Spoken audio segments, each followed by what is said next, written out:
7 men said the name of Jesus out loud over a man with a demon in him. The demon answered them. It said it knew Jesus. It said it knew Paul. Then it asked who they were. They ran out of that house naked. They used the right name. It was not their name to use. Jesus said something worse than that happens on the last day. To people who preached in his name. To people who healed in his name. He tells them he never knew them. I signed a card for this when I was 9 years old. I kept it in a shoebox for 50 years, and I thought it was a receipt. Then I read what he actually said, and it was not on the card. The shoebox is still in the closet. Inside it is the card, with my name in a child's handwriting. I can point to one afternoon and say, "There, that was settled." I wanted the old answer to win. It had a date on it. It had my handwriting. A passage I had somehow missed for years felt uncertain beside something I could hold in my hand. I was a child when I signed that card. I meant what I wrote. I remember enough to know no one forced my hand. Nothing I found in Matthew takes that afternoon away from me. The card records what I did that day. It cannot add a promise the passage never makes. For 30 years, I worked with my hands and sat in a pew. I did not study theology. I trusted the explanation I had been given, and I learned to read every warning through it. If a warning sounded as though it might include me, then it had to be about someone pretending, someone who used the words but never meant them, someone whose life proved the prayer was false. That explanation kept the card safe. It also changed what Jesus said. Matthew does not begin with people who forgot the correct words. They call him Lord, Lord. They expect an answer. And when admission is denied, they do not stand there empty-handed. They answer with a case. I used to hear their case as panic. People caught at the door, grabbing for claims they had made up. That made the passage easier. Honest believers were on one side. Obvious frauds were on the other. My childhood decision could stay between me and the warning.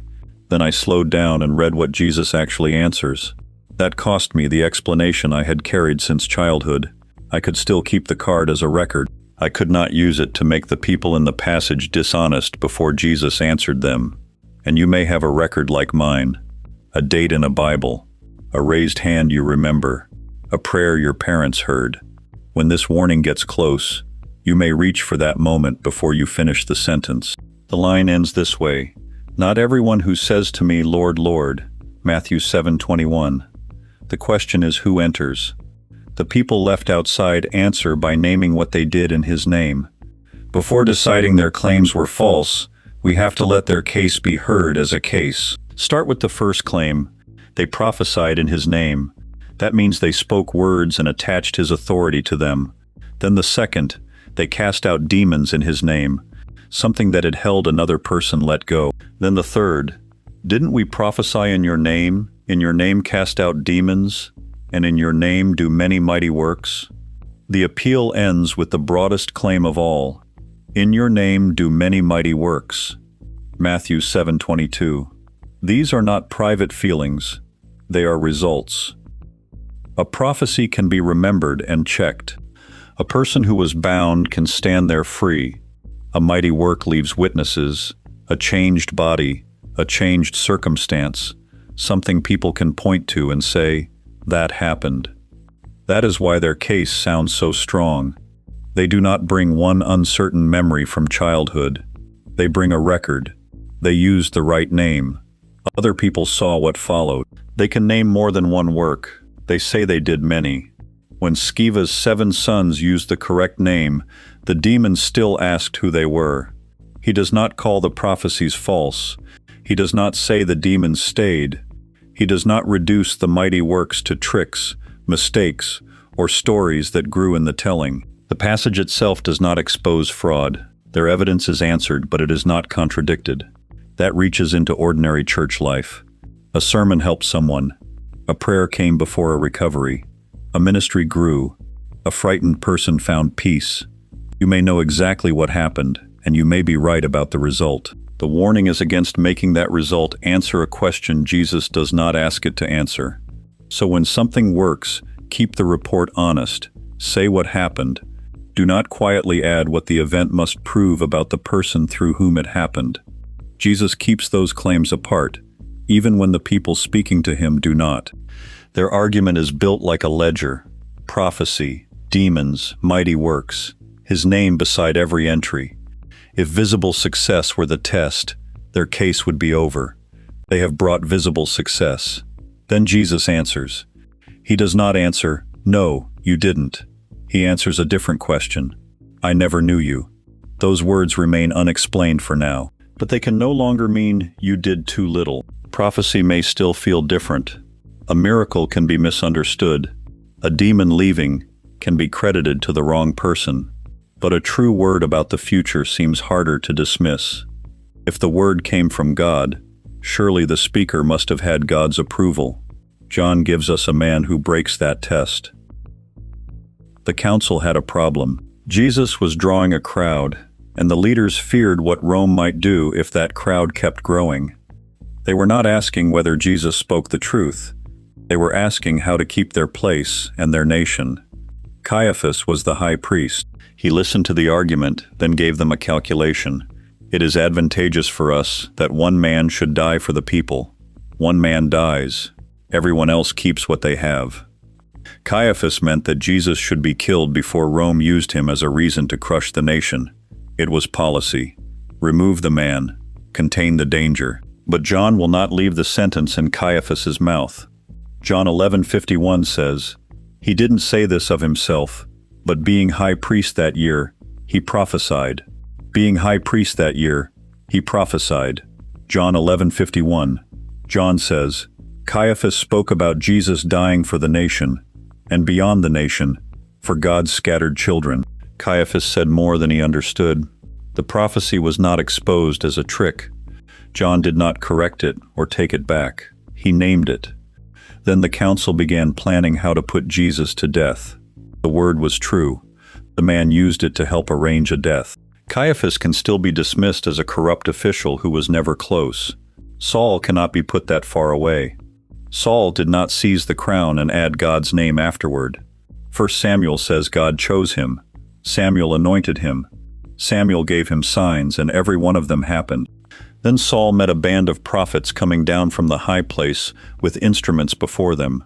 1 Samuel 10:6 says, Yahweh's Spirit will come mightily on you, and you will prophesy with them. And he did.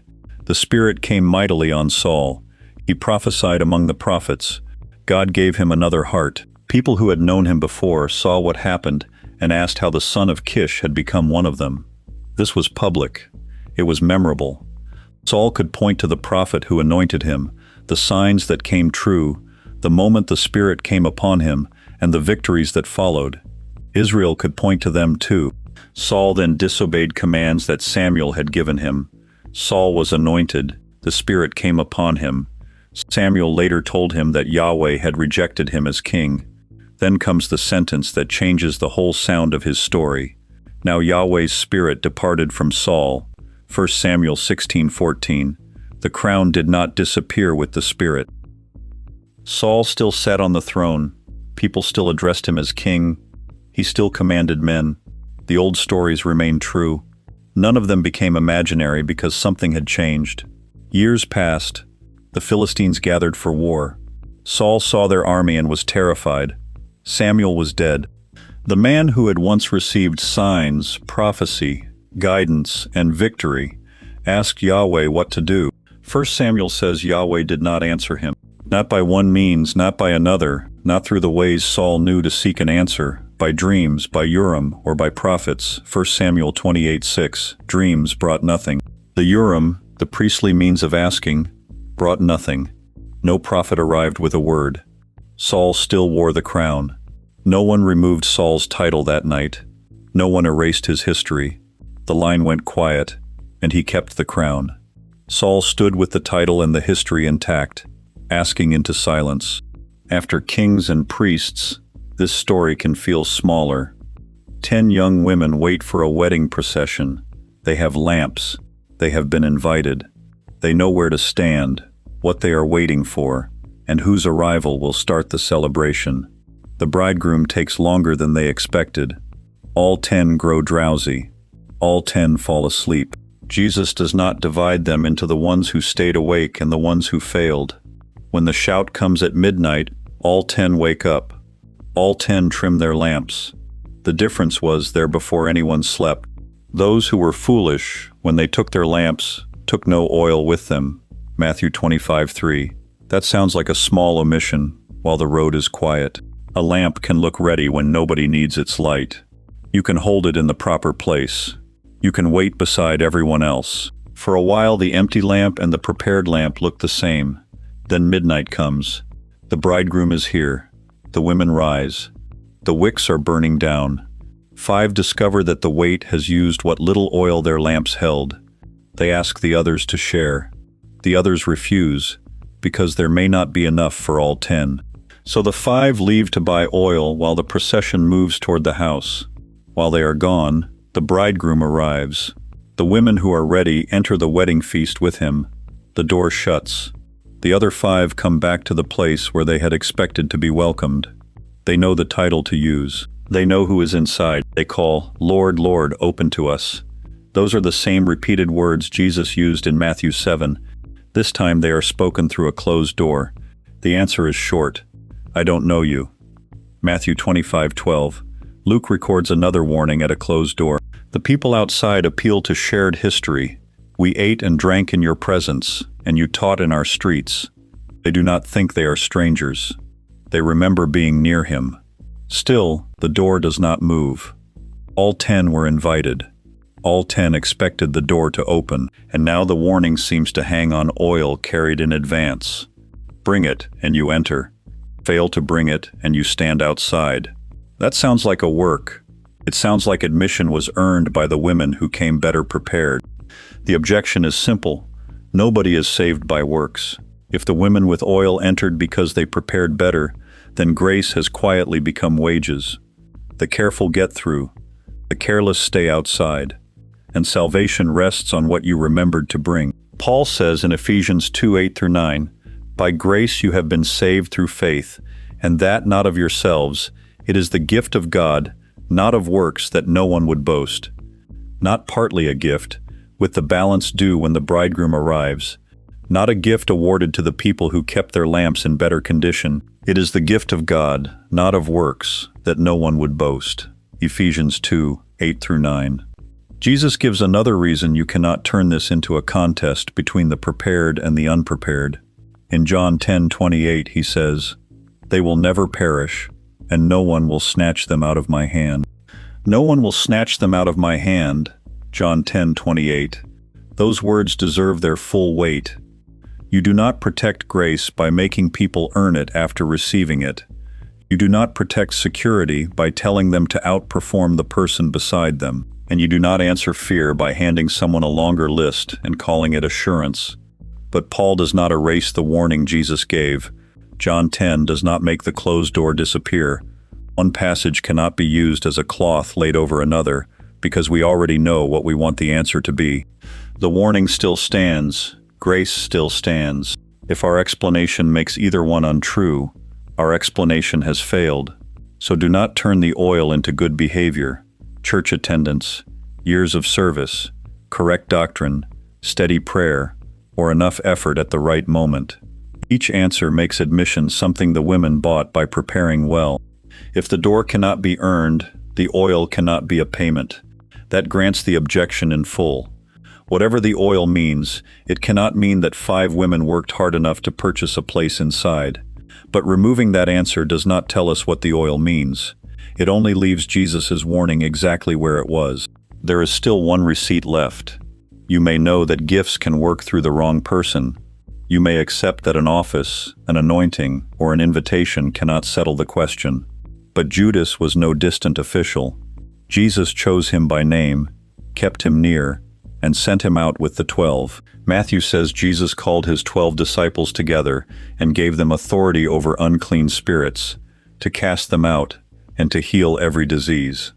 12 disciples, not 11 faithful men with Judas standing nearby. The authority was given to the group, and Matthew names the people inside that group: Peter, Andrew, James, John, Philip, Bartholomew, Thomas, Matthew. James the son of Alphaeus, Thaddeus, Simon the Zealot, and Judas Iscariot, who also betrayed him. Matthew 10:4. Matthew puts the betrayal in the list, but he does not use it to remove Judas from the commission. Judas heard the charge. Judas went out under the same sending. He was told to announce the kingdom, heal the sick, and cast out demons. The Gospels do not give us an individual field report for each disciple. They do not name the sick person Judas healed or the demon Judas cast out. What they report is the charge given to all 12 and the work of the group. Judas remains inside that commissioned working group. That establishes the authority he received and the group he worked within, not a separate list of personal results. He received the commission with the others. The betrayal did not travel back in time and erase that. He could return with the others. He could tell what had happened.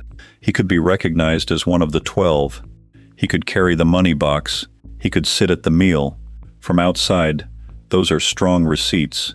Yet while the work continued, something else continued with it. John says Judas took from the money box he carried. The public role remained. The private theft grew inside it. A person could see the ministry and miss the man forming beneath it. Then, long before the arrest, Jesus asked, "Didn't I choose you, the 12, and one of you is a devil? One of you is a devil?" John 6:70. Chosen with the 12, sent with the 12, working with the 12, and moving toward a kiss in an olive grove. This is where you have to stop using what worked as an answer for what you are becoming. A ministry role cannot excuse the money you keep taking. People helped by you cannot make the lie in your marriage harmless. A prayer answered years ago cannot answer for the habit you now protect from every honest question. The good you did may have been real. The person helped may truly have been helped. You do not have to call the result false. You have to stop asking that result to testify about matters it cannot see. Once the receipts are gone, the warning still needs a meaning. If new means that Jesus inspected a life and found the score too low, then we have smuggled the performance test back in through another door. Amos gives us a comparable use of knowing where that reading cannot work. I have only chosen you of all the families of the earth. Amos 3:2. The sentence means that he knew Israel in a way he did not know the other families. He had entered a bond with them. Chosen gives the sense of the Amos passage, but it can keep you from hearing the verb that connects it to Jesus' warning. The question is not how much information God has about you. Scripture does not picture him checking a file and trying to place your face. Paul catches himself in Galatians. He begins, "Now that you have come to know God," and then corrects the direction, or rather to be known by God. That correction matters. Your claim to know someone is not the same as that person knowing you. Then the shepherd says both sides together. I know my own. I'm known by my own. John 10:14. This is recognition moving both ways. The sheep know the voice because the shepherd knows the sheep. It is not a resume, and it is not a stranger naming facts through a closed door. That brings us back to the sentence we have kept waiting until now. I never knew you. Depart from me, you who work iniquity. He does not say, I knew you, but your numbers fell. His answer is about knowing, not about numbers. Readers disagree about whether these people lost something or never had it, and this passage does not settle that. I never knew you sounds clear, but readers fit it into larger arguments about warning, perseverance, and salvation in different ways. I cannot make this one passage finish that dispute. What I can say is narrower and kinder than the test I carried for years. Jesus does not answer these people with a higher target. Knowing is not another score. You cannot audit this from the outside, and every test you were handed measures the wrong man. That takes away your right to grade somebody else by a date, a role, a gift, or a story about what happened once. It also takes away the endless inspection of yourself, hunting for one more result that will make you feel settled. Stop asking whether you have done enough.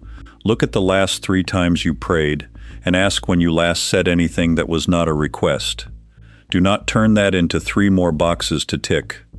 The question is whether you have been treating a person like a counter where needs are submitted, or like someone you know. I can keep the date from when I was 9 without forcing it to answer a question no date can answer. I can remember what I said that day and stop using a child's handwriting as an audit of acquaintance. So I put it back in the box. The card can mark a day. It cannot make two people know each other.